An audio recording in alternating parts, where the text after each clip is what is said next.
It was the cult that lured in Hollywood with promises of self-improvement, but the truth of what went on behind the scenes of NXIVM shocked the world. And when things came crashing down, countless lives were left upended. So where are the biggest NXIVM players today?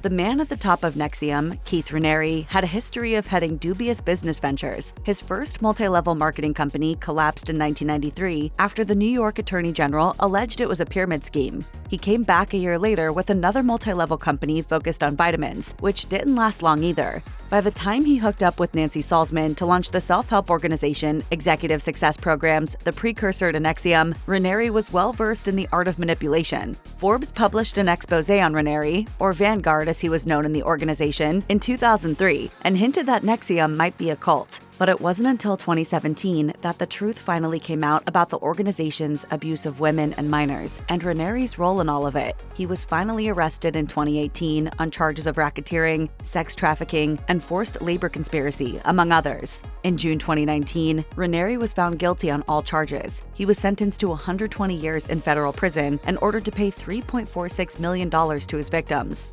There is a horrible injustice here, and whether you think I'm the devil or not, the justice process has to be examined.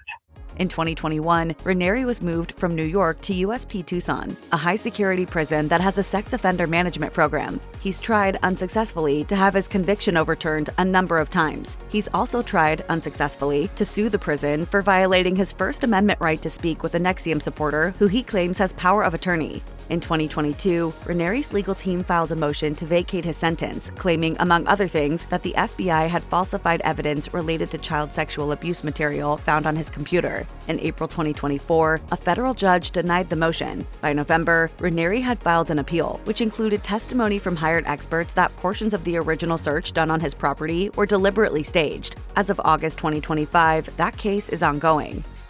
NXIVM drew in a lot of minor celebrities with its promises of personal and professional development, but one of its highest-profile members was Allison Mack. Mack had made a name for herself with roles in shows like Smallville and Wilfred. She joined NXIVM in 2006 and quickly moved through the ranks, ultimately heading up several in-organization programs, like The Source, which was responsible for recruiting celebrities. You said once it gets you to the source of your genius and the source of your insecurity. It sort of allows you to kind of get in there with the root of both. But Mack's biggest contribution was as co-leader of DOS, which stood for Dominus Obsequious Sororium, or roughly Master of the Obedient Female Companions. Mack was second only to Raniere in the group, and she was, according to prosecutors, in charge of funneling women directly to Raniere for sexual purposes. During her time with DOS, it's alleged that Mack oversaw a number of female slaves, including, according to investigative journalist Frank Parlato, fellow actor Nicki Clyne. The two married in 2017. Parlato told Fox News that they were forced into it by Raniere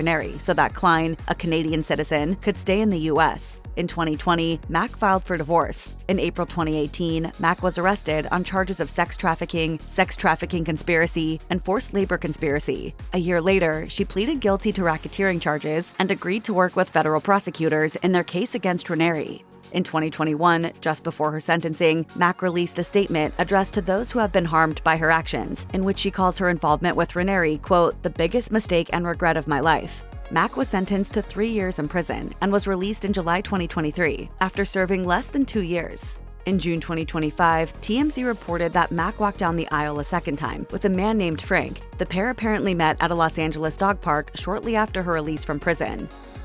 You can say this was a cult where women were branded, right? And that sounds horrible, and I would never want to be part of that.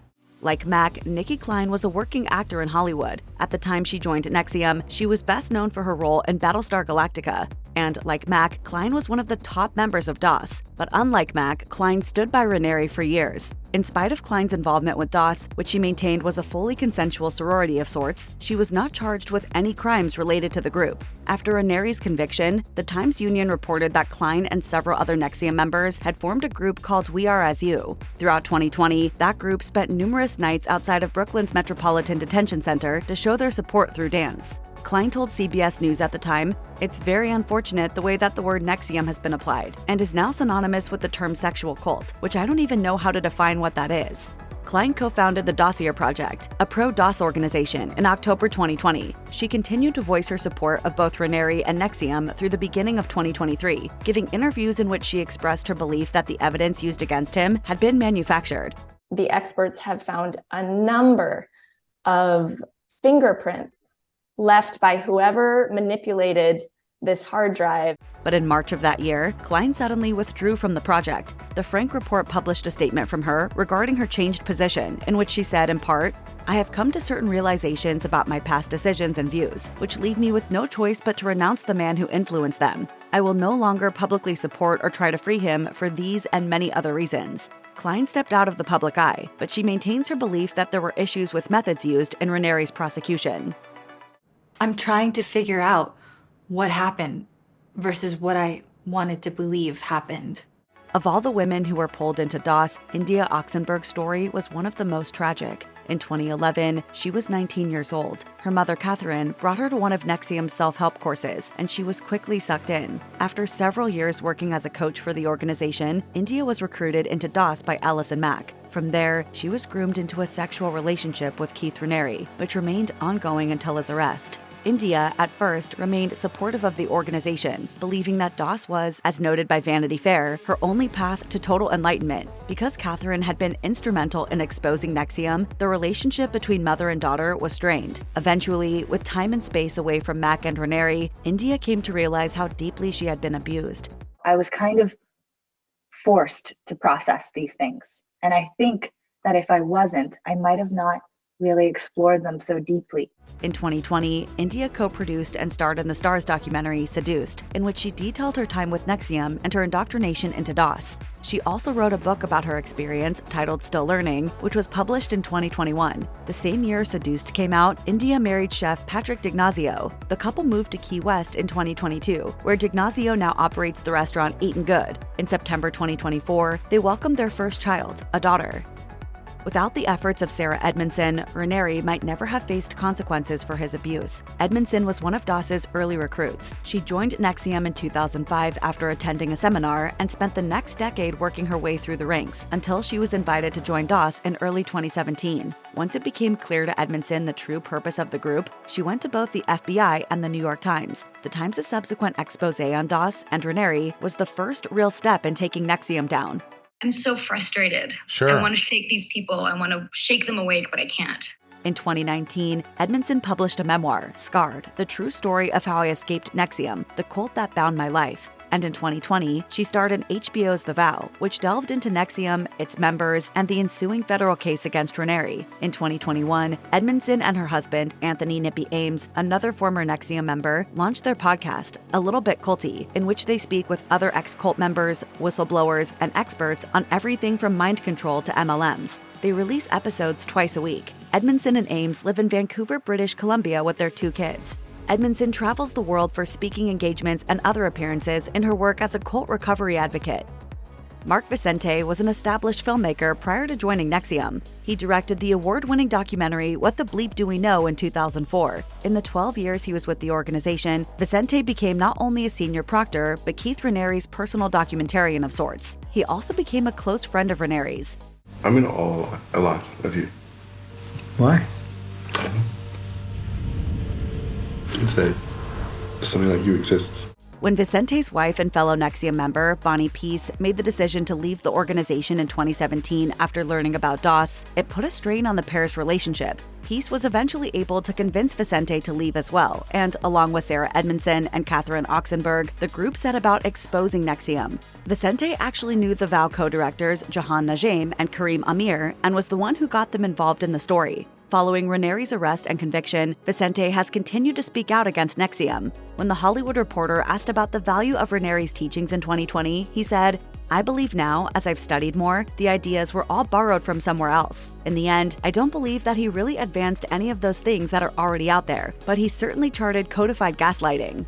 Vicente and Peace relocated to Portugal in 2020, but the pair announced in June 2025 that they would be moving again, out of the country. In 2022, Vicente launched the WTF is on My Mind podcast, which posts new episodes every 1 to 2 weeks covering a wide range of topics, from cults to spirituality, psychology, and philosophy. The same year, he announced that he would be publishing a memoir, quest. How the bleep did that happen? As of August 2025, Vicente is wrapping up production on his next documentary, Empathy Not Included: The Narcissist Playbook. Where Raniere was NXIVM's vanguard, Nancy Salzman was the organization's prefect, the head of its school. As Raniere's right hand, prosecutors allege that Salzman was directly involved in recruitment, surveillance of both members and critics, and tampering of evidence. Salzman admits to many of the allegations against her, but has said that she too was manipulated by Raniere, and that, in spite of his wrongdoings, she truly believed in his teachings. I had never seen anything like what he did before. And I'd never experienced anything like what he did before.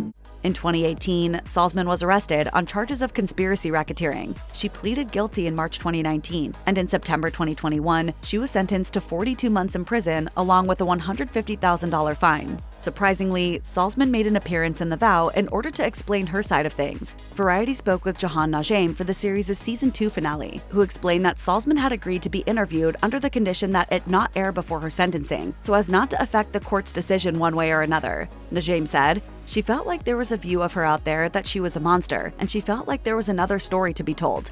Salzman was released from prison in September 2023 under the 2018 First Step Act, which allows for compassionate release. She was transferred to a halfway house in Albany, New York, where she stayed until April 2024. She's currently on supervised release, which she'll remain under until 2027. In November 2024, Salzman was sued for failing to comply with terms related to a civil lawsuit from 2020, in which former NXIVM members accused the organization's leadership of fraud and abuse. As part of the settlement, Salzman had agreed to sell 3 of her properties, with the proceeds going to victims. She has since claimed that she needs the money from the third sale to cover capital gains taxes.